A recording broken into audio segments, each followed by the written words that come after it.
Nietzsche não é filósofo, ele não faz filosofia. Não fez, né? Já morreu. Por quê? Por quê?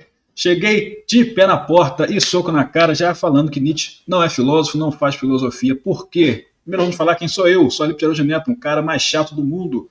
Um cara que lê, estuda e fica perturbando, discutindo com todo mundo na internet.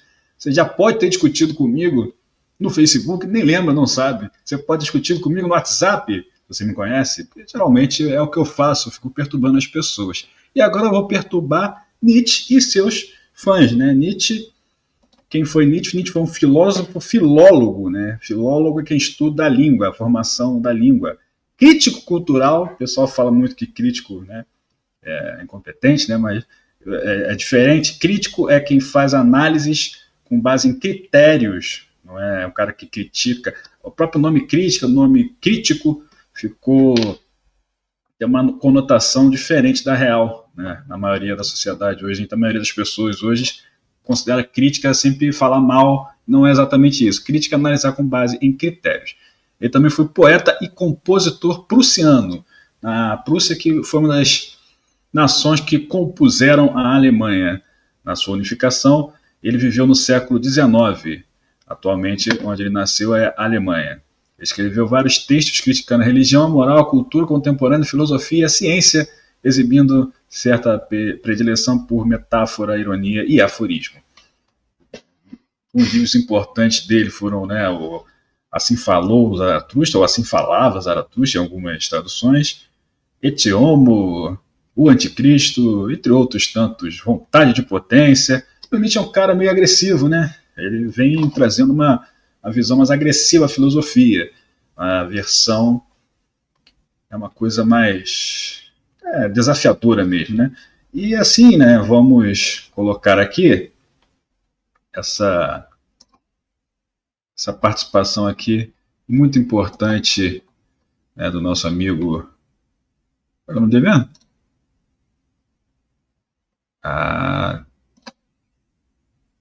Matheus Salvadori. Vamos lá, o que ele coloca aqui? Uma entrevista aqui da Abujanra, saudoso Abujanra. Falei, Salvador. Falei Abujanra primeiro. Né? Quem causou o maior mal ao mundo? A ciência, a filosofia, as guerras, a religião ou os bancos? Quem causou o pior mal ao mundo foi o pensamento socrático, platônico, aristotélico. Tá, vamos tentar entender isso aqui. Quem defende essa ideia é Nietzsche. Mas o que ele quis dizer com isso? Sócrates acreditava que uma vida só valia a pena se fosse guiada pela razão, pela busca de respostas corretas e universais. Mas para Nietzsche isso é fugir da vida. A vida não cabe na lógica, não tem uma verdade fixa. Para ele a vida é desejo, força, instinto, criação, transformação e caos. Bom, Platão olha para esse mundo imperfeito, cheio de dor, prazer, mudança e contradição e diz: isso aqui não serve. Então inventa um mundo perfeito, eterno, imutável, onde tudo é ideal, puro e faz sentido. Só que esse mundo não existe. Para Nietzsche, isso é covardia. É transformar o medo da dor numa ilusão de perfeição. Aristóteles não chega a ser um alvo central em Nietzsche. Ao contrário de Platão, ele valoriza o mundo sensível, a experiência concreta. Mas ainda tenta organizar a vida em regras, categorias e essências. Para Nietzsche, isso suaviza o caos, o risco, a potência, que são partes do existir. Por isso, Nietzsche diz que esse pensamento socrático, platônico e, em certa medida, também aristotélico, virou uma metafísica da negação da vida. É a ilusão de que a razão pode domesticar a existência. Será?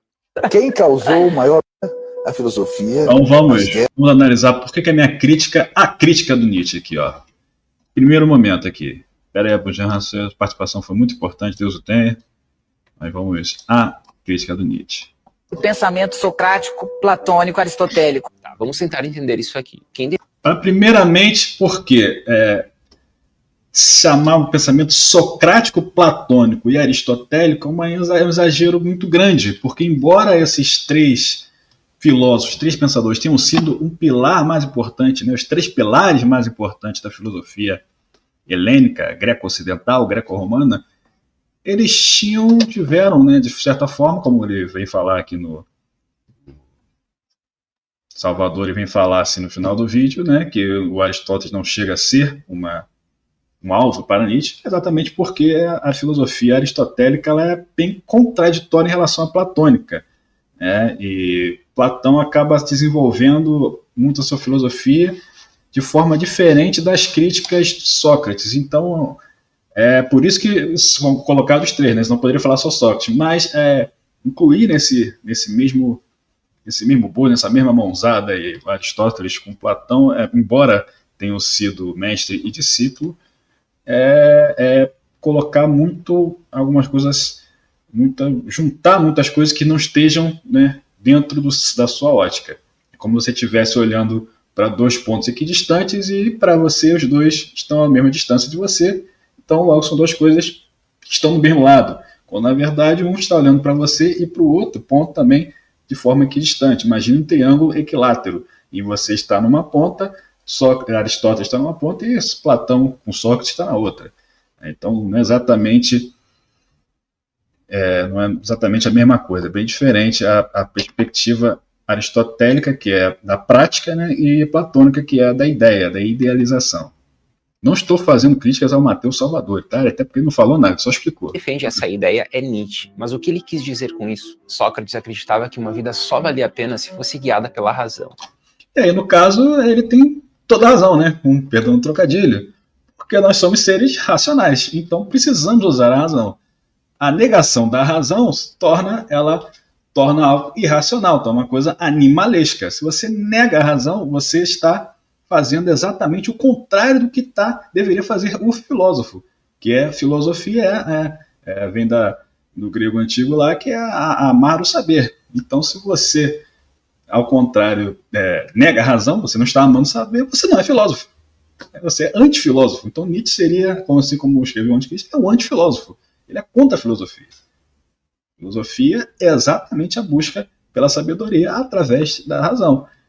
Aristóteles não vai negar isso, mas ele vai adotar uma postura, né, que vamos ver aqui mais na frente, uma postura que vai ser chamada depois de empirista, que é a análise na prática daquilo que se pensa, né? Tem que ver na prática para confirmar se aquilo realmente existe, é real e é possível. Pela busca de respostas corretas e universais. Mas para Nietzsche isso é fugir da vida. A vida não cabe na lógica, não tem uma verdade fixa. Para ele, a vida é desejo, força, instinto, criação, transformação e caos. Como eu falei, exatamente. Isso é o contrário da filosofia, do saber. E a ciência, já desde o século XIX, Nietzsche já tinha contato com isso, a ciência ela tem muitas, sim, não sou um cientificista radical, não sou um antirreligioso, nada disso, mas a ciência tem muitas respostas práticas, objetivas que funcionaram, né?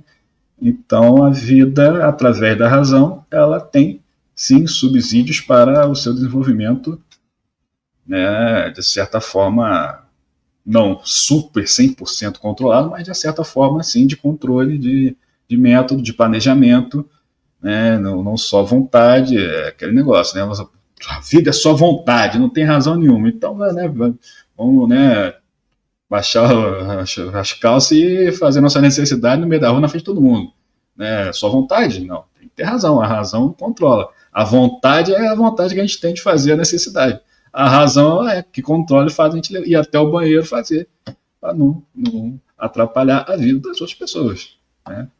Então, exemplo esdrúxulo, exagerado, mas fácil de entender. Bom, Platão olha para esse mundo imperfeito, cheio de dor, prazer, mudança e contradição e diz: isso aqui não serve. Então inventa um mundo perfeito, eterno, imutável, onde tudo é ideal, puro e faz sentido. Só que esse mundo não existe. Pois é, e não sabemos se existe, né? Uma ideia dele que poderia existir, de fato. Muitas religiões acreditam nessa existência desse mundo aí. Para Nietzsche, isso é covardia. É transformar o medo da dor numa ilusão de perfeição. Aristóteles não chega a... Na verdade, ele não transforma o medo da dor. Ele considera uma explicação para o mundo a partir de um ideal de perfeição e que esse mundo traz arremedos dessas formas ideais, vamos dizer, caricaturas, né? Tentativas de se fazer igual, mas que são imperfeitas, né? Como se você fosse fazer um desenho, pegar o modelo da pessoa, mas não desenha tão bem lá e fica uma coisa meio um cartoon, né? Como é que é o nome? Ih, rapaz, fugiu. Acabei de falar. Uma sátira e a pessoa, né? Uma caricatura, né? Então, no caso, não exatamente Platão foge da realidade, mas ele entende que é uma coisa até comum até hoje em dia, a questão que as pessoas veem as coisas e não conseguem entender plenamente do que se trata e acabam criando interpretações bem fora da realidade, bem ruins, né? Continue, para acabar. Ser um alvo central em Nietzsche. Ao contrário de Platão, ele valoriza o mundo sensível, a O empirista. experiência concreta, mas ainda tenta organizar a vida em regras, categorias e essências. Ideal, fantástico. Sem ele, por mais que tenha feito muitas observações equivocadas, sem essas classificações de Aristóteles, estaremos muito às cegas ainda na nossa análise científica. Então, ele foi muito importante para o desenvolvimento não só da filosofia, como da ciência, porém, né, cometeu alguns erros, né, de análises, até para as condições que ele tinha 2.500 anos atrás, até que foi bem razoável. Bem razoável não, foi fantástico, né, mas...